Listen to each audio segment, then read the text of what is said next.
kan tó fẹ́ lọ rèé kọ wáyẹ́ẹ̀kì lónìí tí àwọn òbí rẹ̀ gbé sínú mọ́tò gbé tó àwọn ń gbọ́mọ àwọn lọ sílé ẹ̀kọ́ kó sì lọ rèé kọ wáyẹ́ẹ̀kì yìí ilé táwọn ọmọ secondary school máa ń jẹun kí ló wá ṣẹlẹ̀ gan-an.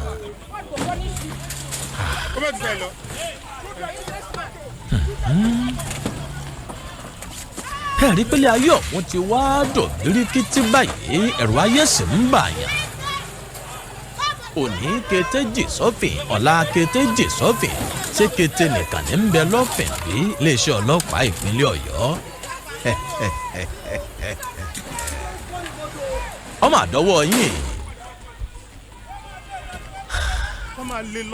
ńgbọ́ jẹ́ pé àwọn èèyàn tí wọ́n ní ẹ máa dáàbò bò náà ìlọ́dà bí ìgbà tẹ́ ẹ̀ tún sí náà bọ̀ fún yìí ẹ dákun. ọ̀dà kí ló wá ṣẹlẹ̀ gan-an ń bá kọ́kọ́ ń gbọ́ ni pé àwọn ọlọ́pàá ń lé ẹnìkan nígbà tí wọ́n wá ló ń tọ̀hún lọ wọ́n ní mọ́tò kankankan pé ẹ̀yìn wọ́n sáyìnbọn stray bullet yìí àṣetá àbọ̀ kò ní í bá yín kò sì ní í bá àwọn ọmọ yín bẹ́ẹ̀ kò ní í bá èmi náà láṣẹ lọ́wọ́ Olódùmarè àwọn tó bá lónìí kó Olódùmarè bá mi ràn wọ́n nínú ó sì bá mi bu òróró ìtura sínú ọkàn wọn torí ara nǹkan tó le jù láyé ni kéèyàn fojú rí ikú ọmọ rẹ̀ àdánù àti òfò ńlá ni Ọlọ́run ti ń bẹ tẹ́mi rẹ̀ sì wà láàbí òní kagbó sọ́dẹ̀dẹ̀ nìkan kan wa. wọ́n nígbà tí wọ́n ń lé mọ́tò ọ̀hún la kọ́kọ́ ń gbọ́ tẹ́lẹ̀tẹ́lẹ̀ wọ́n bá gbọ́nra jìgì mo pe Gbẹ́ngà Adémọ́kùn wá pé bá ń kó àwọn kìnìún sínú báàgì àgbàlá tí ń bẹ lọ́wọ́ rẹ̀ táwọn eléyìí tí Sunday Adésídà ṣe fún ọ̀hún bá ń kó sínú báàgì ọ̀yà gbéra tó bá ti fẹsẹ̀ tó gidi lẹ́yìn kùlé ilé rẹ̀ báyìí ó balẹ̀ sálákíá ni o Sunday Adésídà lọ́bọ̀ ṣe ọmọ ni òun náà bá gbéra ńgbọ́ ọ fẹsẹ̀ kílẹ̀ bí ẹ̀mejì báyìí ìgbéra wọ́n bá bára rẹ̀ lákíá lóòótọ́ ó ní ọ̀gá ilé ìṣiṣẹ́ o Sunday Adésídà ọ̀làdàrà á pọ̀ ńgbọ́ ó ṣe lọ sàá díẹ̀ ẹ mọ̀ pé bí ojú ogun bá fẹ́ lè dé àárẹ̀ kan wọ́n wàá pe balógun o ojú ogun yìí fẹ́ lédè bá gbéra íńjìnì mọ́tò lè ní wọ̀ o ńgbà débì kan òjò bẹ̀rẹ̀ sí ní rọ̀ ẹ̀yìn ọ̀hún rẹ́rìn àbí kábíyèsí Olódùmarè ọ̀rọ̀ yìí sọ̀rọ̀ ẹ̀rín lónìí o ṣùgbọ́n nǹkan kó yín láyà ó kì í pọ̀ jù. adébẹ̀ àwọn èèyàn kálàyé wọ́n ṣe torí àkókò tá a ní lónìí ń wọnú ètò lọ ní sàn-án lọ́gàngán báyìí ọ̀gángan nàtàlákè sọ ni o. ẹ̀já gbálàyé lẹ́nu àwọn èèyàn tí ọ̀rọ̀ wọn kọ́kọ́ sojú ná a máa mú un ní sísẹ̀ ntẹ̀lé àṣìṣó ní bẹ lójú iṣẹ́ ọmọ tẹ́bi kàsí nǹkan bá a bá débi tó yẹ ká ti dánu lódì ẹ̀ yọ gbà síbẹ̀ bọ́bá sì débi tá a ti sọ lọ́gbọ̀nrán gandan gbogbo ẹ̀ ni ó máa lọ ní tẹ̀lé lónìí oṣù bá bomi lójú rẹ̀ tẹ̀lẹ̀tẹ̀ ojú òkè jẹkun ìsìlẹ̀ sùn torí àdánù ńlá ni ọmọ táwọn òbí rẹ̀ ti rè títí tí wọ́n sì ń wòye pé ó fẹ́ wọ fásitì tó bá parí wáyẹ́ẹ̀kì lójúkù bóyá dókítà lọ́mọ òun ti ń sọ pé òun fẹ́ dè láyé tí ẹ̀yìn yóò sì gbógo mọ̀lẹ́bí wọn yọ ẹ wò ó ẹ̀já lọ sí agbègbè Alákíá nìbàdàn ẹ̀yin ará Alákíá níjọba ìbílẹ̀ Ẹgbẹ́dá kọ́nà ẹ kú kàlẹ́ o ìṣẹ̀lẹ̀ ọ̀hún rèé o. ọmọ skul ni àwọn ọlọ́pàá ló yìnbọn ẹgbẹ́ rẹ̀ ló ti eégún ọ̀tá àbọ̀ ẹ̀ sí wà lára ọmọ ẹ̀ báyìí ọmọ ẹ̀ ti kú ẹgbẹ́ rẹ̀ ló ti eégún ọ̀tá àbọ̀ ẹ̀ sí wà lára ọmọ ẹ̀ báyìí ọmọ ẹ̀ ti kú. UCH ò lè gbà mọ́tò ló ti kú wọ́n tó gbé dé UCH.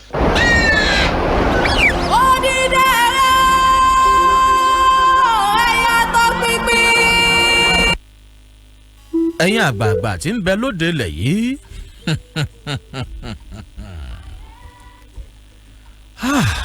ẹbẹ́yìn náà ti gbọ́ níbi ọ̀rọ̀ òun fẹ́ lọ nírọ̀lẹ́ yìí ẹ máa bọ̀ lórí ìkànnì Facebook Lagelu 96.7 FM nìbàdàn ìwádìí alágbára ilé ìta ṣe yàtọ̀ sí nǹkan tẹ́ ẹ ti ń gbọ́ lórí social media pé wọ́n ń lé kinní kankan ẹ jẹ́ ń sòótọ́ ọ̀rọ̀ ọbẹ̀ fún yín o bàbá ọmọ yìí gangan làwọn ọlọ́pàá àti àjọ ọtímà ọ̀rọ̀ kan ọtímà náà o kódà ọtímà gan nílé ẹ̀já ṣàlàyé báyìí àjọ ọtímà gangan nílé ṣùgbọ́n ẹ máa wá wò pé nígbà tí Ultima ti ń léèyàn kí ló wá kan ọlọ́pàá ń bẹ̀ tó fi wá di wípé ọlọ́pàá ló wá yìnbọn ibi tíṣẹ́ ìwádìí gan ti wá bẹ̀rẹ̀ tá a fi jí àtọpinpin nù yàtọ̀ sí pé ẹ máa wá gbọ́ pé wọ́n ní wọ́n pé wọ́n sọ wọ́n ń bà nù. ẹja gbọ́dọ̀ yìí díẹ̀ síwájú sí ẹ máa bẹ̀rẹ̀ kan ní Facebook fídíò footage kan bẹ tọ́jọ́ wípé ń bọ̀ ẹ kú kalẹ̀.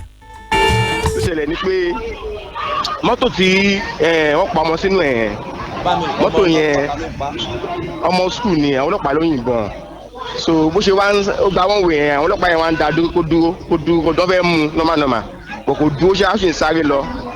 so orí tó ń sáré lọ wọ́n ń lé wọ́n ń ṣèṣe wọn rí mú so wọ́n ti lé wọ́n á lè débi junction alákíá bus stop yẹn gan ibẹ̀ ni bàbá yẹn ó ti yà sọ́nà airport ọmọ yẹn bàbá yẹn gbé lọ sí school ó lé exam láàárọ̀ ẹ̀ ọmọ tó lé exam ó ṣe WAEC lọ́wọ́ so bọ́n gbé tírígà gan ó yìnbọn nìyẹn ìbọn tó ń yìn yẹn báyìí ló capture ọmọ yẹn tó ẹgbẹ́ báyìí ló ti égún ọ̀tá àbọ̀ yẹn sì wà lára ọmọ yẹn báyìí ọmọ yẹn ti kú.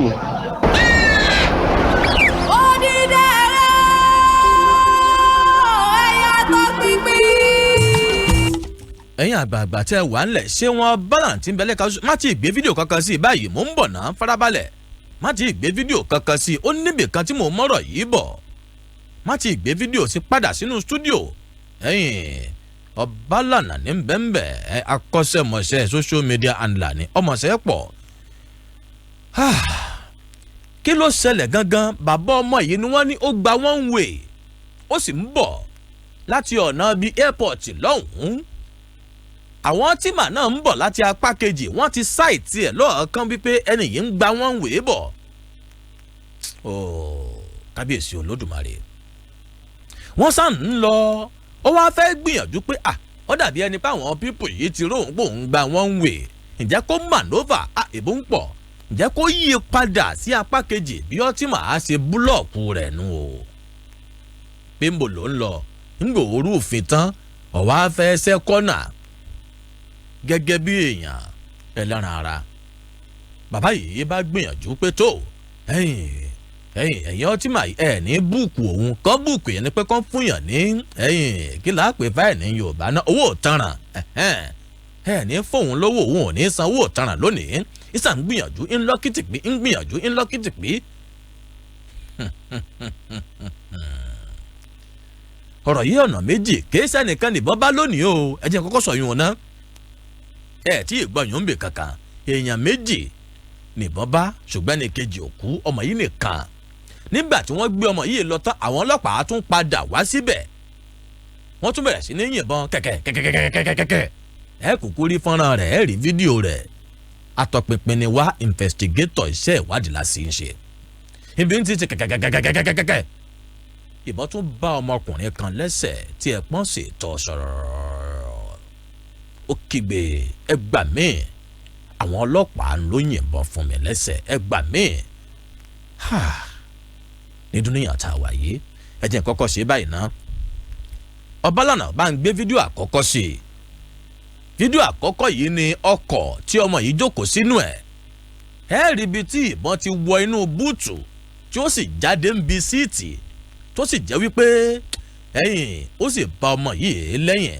ẹ máa bọ̀ lórí ìkànnì Facebook ti Lagelu 96.7 FM nìbàdàn já láǹfààní àti lo ọ́díò lórí tẹ̀lé.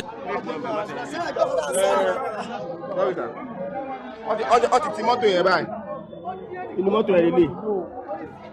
ẹ̀jẹ̀ ló wà lẹ́lẹ̀ yẹn.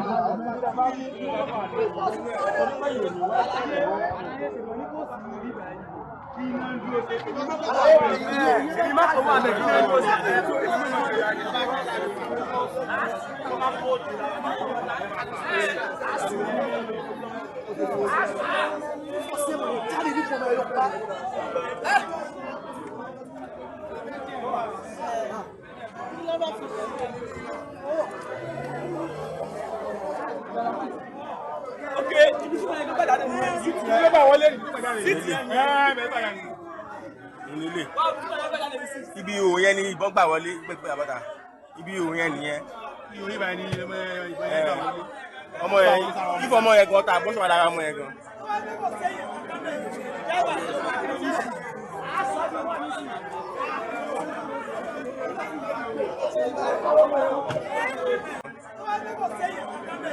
Ìbò yẹn nìyẹn. Nílé. Ibi ìhò yẹn ni ìbọn gbà wọlé. Nílé. Ibi ìhò yẹn ni ìbọn gbà wọlé pẹpẹ àbáta. Ibi ìhò yẹn nìyẹn.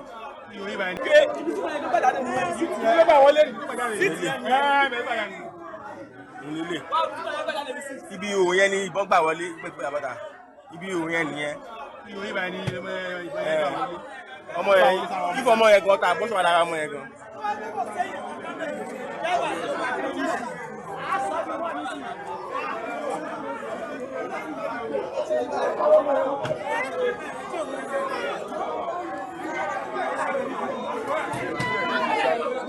Ẹ bá ọmọ yẹn èèyàn máa ké ọta bó sọ lára ọmọ yẹn báyìí ọtí yọ ẹgbẹ́ bá. Inú mọ́tò ẹ̀ lélẹ̀ ẹ̀jẹ̀ ló wà lẹ́lẹ̀ yẹn.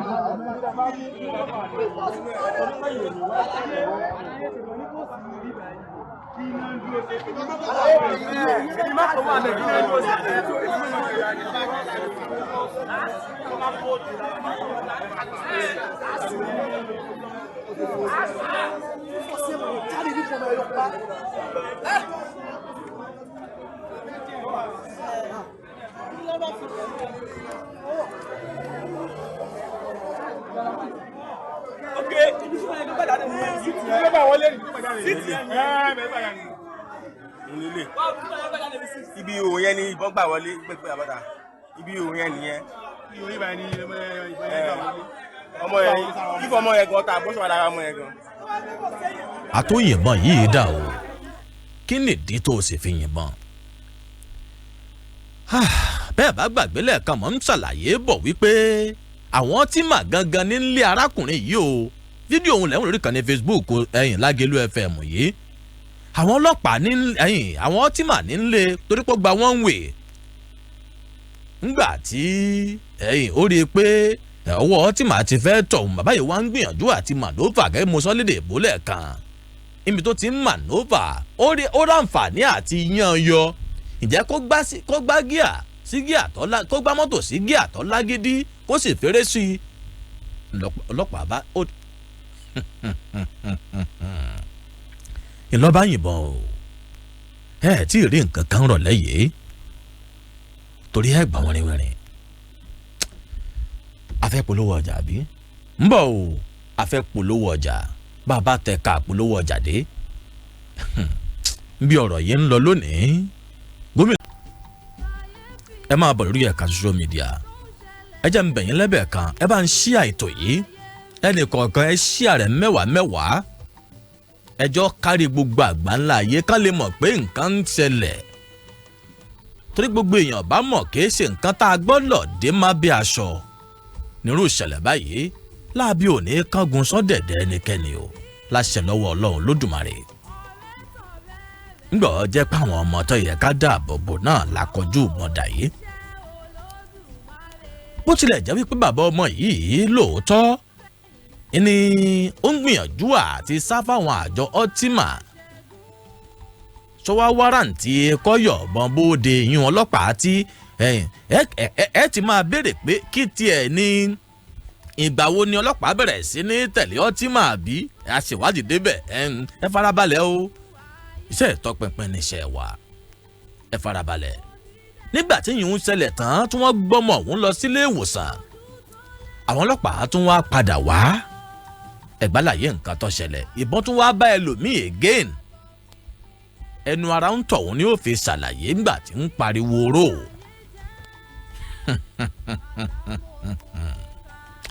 ẹ̀dá gbàlàyé ẹ̀yún àṣìṣó ọ̀yá nìṣó.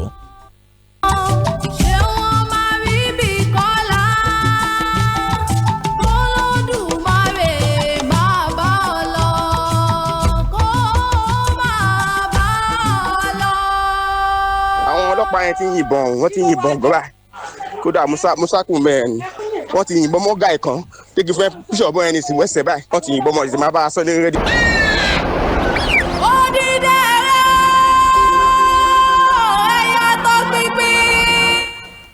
ìmọ̀ ló kó tó pẹ́ bẹ́ǹpẹ̀bẹ́ ajáwẹ̀ òwúrò sọ fàbáàgì lápá kan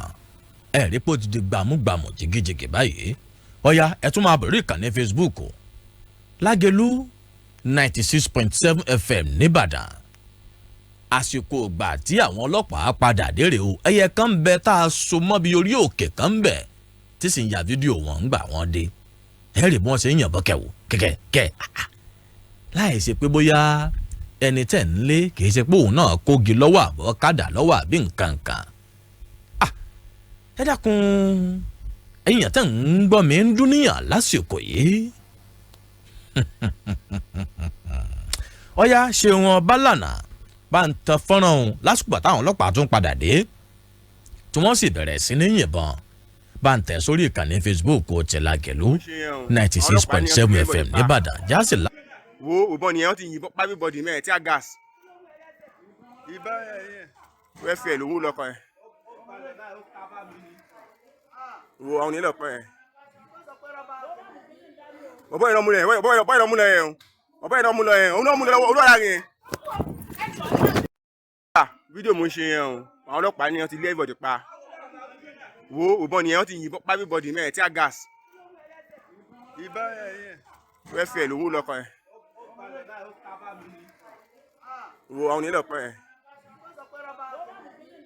ọ̀bọ̀ ìrọ̀múlẹ̀ ẹ̀ ọ̀bọ̀ ìrọ̀múlẹ̀ ẹ̀ ọ̀bọ̀ ìrọ̀múlẹ̀ ẹ̀ òun náà múlẹ̀ olóra yẹn.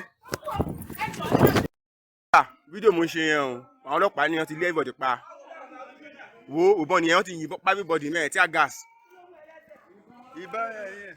wẹ́fẹ̀ lòún lọ́kọ̀ ẹ̀ wo àwọn onílẹ̀ ọ̀pọ̀ ẹ̀ ọ̀bọ̀ ìrọ̀múlẹ̀ ẹ̀ ọ̀bọ̀ ìrọ̀múlẹ̀ ẹ̀ ọ̀bọ̀ ìrọ̀múlẹ̀ ẹ̀ òun náà múlẹ̀ olóra yẹn. fídíò mo ń ṣe yẹn o àwọn ọlọ́pàá ni wọ́n ti lé everybody pa wo òbọn nìyẹn wọ́n ti yìnbọn pa everybody mẹ́rin tí a gas ibà àwọn àti má yà wọ́n ẹ má ti yà wọ́n ọmọ wà sí o ẹ má yà wọ́n kí lè yà wọ́n sí. ẹ má yà wọ́n fẹ́ràn o ò ní jẹ̀bi o jáde tí ń ṣẹlẹ̀ ò ní jẹ̀bi. ṣebí ṣọ́ọ̀bù yín náà ra wà. ọ̀bọ tó pa ẹ̀yẹn inú wẹ́ẹ̀fì yẹn ló wà àwọn ọlọ́pàá ti rescue ọ̀gá wọ́n ti gbé lọ. kí ló dé ṣe bóyin lọ sọ̀rọ̀ ó ní kí n má wọlé. mọ́tò wọn ilé o àwọn ọlọ́pàá yẹn nìyẹn lọ rescue ẹ̀ nìyẹn. kò sí kankan tó wá pẹ́ lẹ́kún dákẹ́ wọ́n ti wá ló sọ̀rọ̀. ẹ ti gbọ́ bẹ́ẹ̀ yìnbọn ẹ gbọ́ bẹ́ẹ̀ yìnbọn. ẹ wo ẹ dìde o ẹ dìde alájà ẹ dìde o ẹ dìde sábà ti pé èèyàn méjì mẹ́ta bá sùn síbì kan ẹ dìde o. lọ́wọ́ bọ́dọ̀ tán.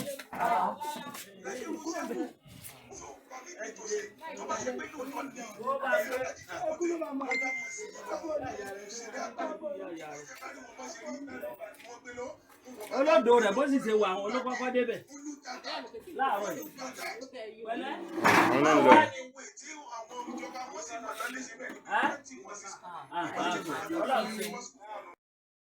àwọn àti má yà wọ́n ẹ má ti yà wọ́n ọmọ wà sí o ẹ má yà wọ́n kí lè yà wọ́n sí. ìpele tọ́mọ mi lọ́sẹ̀ o. lẹ́yìn àwọn èèyàn tó ti pa. ọlọ́pàá ni o. ọlọ́pàá ni wọ́n ti yìnbọn. ọlọ́pàá ni o. ọlọ́pàá ti báyé jà àwọn ọlọ́pàá ti dàlúrú o wọ́n ti dàlúrú báyìí o. ìbọn lélẹ̀ báyìí o. ọlọ́pàá ti dàlúrú o. ìbọn ni báyìí o. wọ́n ti dàlúrú o ní bẹ́ẹ̀ pa wá tán o. ọlọ́pàá ni o. àwọn ẹwù tágà sí yẹn wọ́n ti yìn mọ́ bí bọ́dì báyìí no be small thing o. ìtàn bá a sọ ní rédíò báyìí kó máa gbọ́ o. mo sáré dé ìbàdàn gan ni o. ìpele tọ́mọ mi lọ́sẹ̀ o. lẹ́yìn àwọn èèyàn tó ti pa. ọlọ́pàá ni o. ọlọ́pàá ni wọ́n ti yìnbọn. ọlọ́pàá ni o. ọlọ́pàá ti báyé jà àwọn ọlọ́pàá ti dàlúrú o wọ́n ti dàlúrú báyìí o. ìbọn lélẹ̀ báyìí o. ọlọ́pàá ti dàlúrú o. ìbọn ni báyìí o. wọ́n ti dàlúrú o ní bẹ́ẹ̀ pa wá tán o. ọlọ́pàá ni o. àwọn ẹwù tágà sí yẹn wọ́n ti yìn mọ́ bí bọ́dì báyìí no be small thing o. ìtàn bá a sọ ní rédíò báyìí kó máa gbọ́ o. mo sáré dé ìbàdàn gan ni o. ìpele tọ́mọ mi lọ́sẹ̀ o. lẹ́yìn àwọn èèyàn tó ti pa. ọlọ́pàá ni o. ọlọ́pàá ni wọ́n ti yìnbọn. ọlọ́pàá ni o. ọlọ́pàá ti báyé jà àwọn ọlọ́pàá ti dàlúrú o wọ́n ti dàlúrú báyìí o. ìbọn lélẹ̀ báyìí o. ọlọ́pàá ti dàlúrú o. ìbọn ni báyìí o. wọ́n ti dàlúrú o ní bẹ́ẹ̀ pa wá tán o. ẹ rí pa àti ẹ̀ tí ìfìyàn bọ́ta rárá a sì fìyàn náà bọ́ta o a fi bọ́ta ẹ̀yìn a fi bọ́ta ṣùgbọ́n ominú ń kọ mí ní dúníyàn tá a wà yìí omi inú ń kọ mí ńgbọ́ jẹ́ páwọn tá a ní kí wọ́n dáàbò bò lù náà ni wọ́n ṣe léyìí tí wọ́n ṣe yìí ẹ dákun oníwo la fẹ́ kọ sí gbẹ̀dù yìí ẹ̀yin tẹ̀ ń gbọ́ wá káàkiri àgbáńlá yìí oníwo la kọ sí gbẹ̀dù yìí ọ̀dà ẹ̀yìn mò ń pẹ́ sọ látàárọ̀ ṣùgbọ́n tó bá débi kùnkùndùn kan á kúkú la gbogbo ẹ̀ náà mọ́lẹ̀ ńgbà gbọ́ pé ọkọ̀ tí mà ní ń lé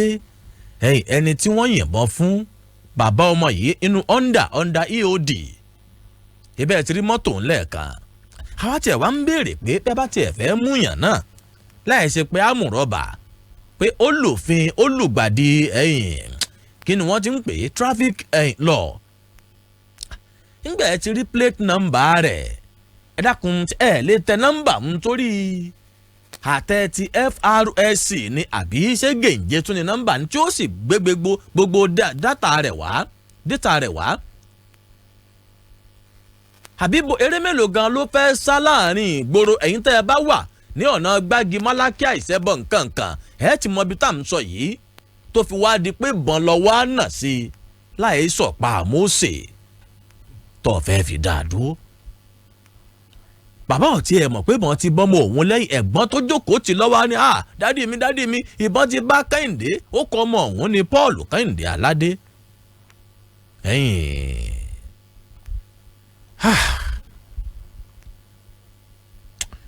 ẹ̀yin èèyàn tẹ̀ ń gbọ́ wá káàkiri àgbáńlá yìí omi inú ń kọ mí o bẹ́ẹ̀ ni ẹ̀rù sì ń bànìyàn torí pé níbi ọ̀rọ̀ yìí tí ń yí lọ yìí a sá pé àwọn tó jẹ́ ọ̀gá àgbà lẹ́ka ọtímà pétò ń tà tiẹ̀ kọ́kọ́ gbọ́ ni pé ọkọ̀ ọtímà làwọn ọlọ́pàá wà nú ẹ̀ pé ńgbà wọ́n ń lẹ́nìkan lọ wọ́n wá bọ́ ọtímà lójú ọ̀nà wọ́n bá rẹ́ǹtì ọkọ̀ wà pé ìgbà wo lé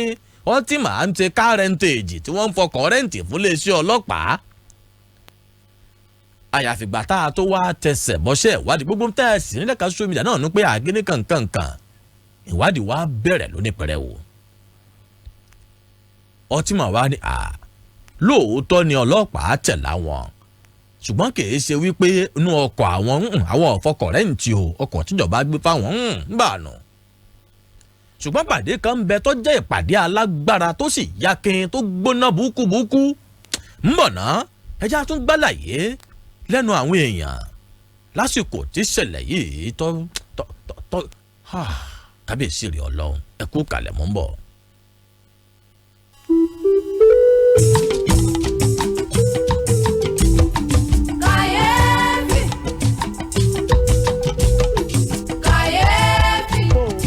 láti lọ síbẹ̀ wọ́n ní wọ́n wà ní UCH ìgbà tá a dé UCH a wá rí bàbá ọmọ yẹn àti ẹ̀gbọ́n ìbejì ní ọmọ tí ìbọn bà Kẹ́hìndé Paul Aládé ní ìbọn bà so bọ̀ ìgbà tá a dé UCH bàbá ẹ̀ ẹ̀gbọ́n ẹ̀ àti ìkejì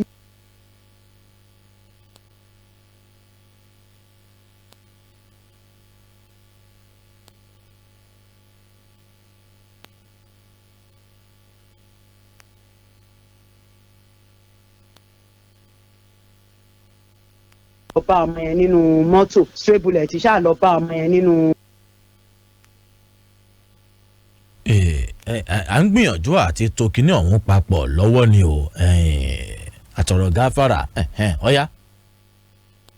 so a wá láti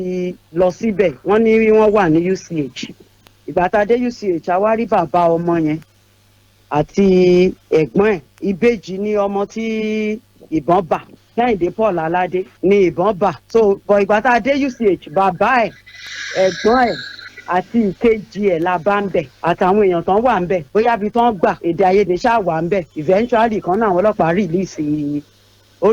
bullet stray bullet ṣáà lọ bá ọmọ yẹn nínú mọ́tò stray bullet ṣáà lọ bá ọmọ yẹn nínú mọ́tò ó gba ẹ̀yìn ẹ̀ wọlé ó jáde níwájú ó gba ẹ̀yìn ẹ̀ wọlé ó jáde níwájú níbi very close to ibi ìdodo ẹ̀.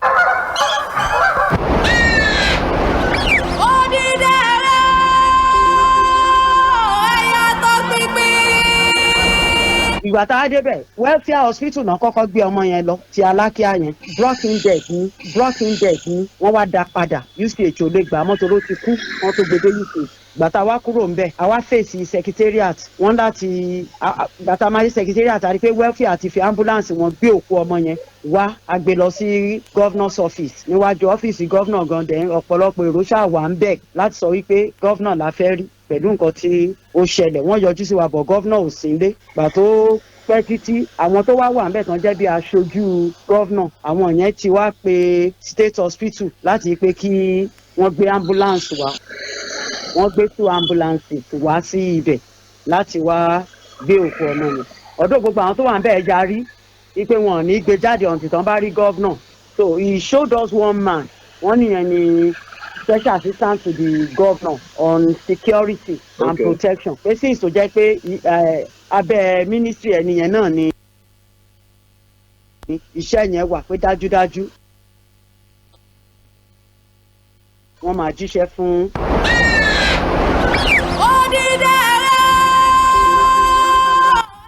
àwọn èèyàn tí ń wò mí lórí ìkànnì Facebook ń sẹ́ǹdì mẹ́sẹ̀gì sí mi pé kí n ṣe sùúrù torí ojú mi ti lérò ròrò wọ́n rí mo ṣe fọwọ́ dojú tí mo sì borí òkè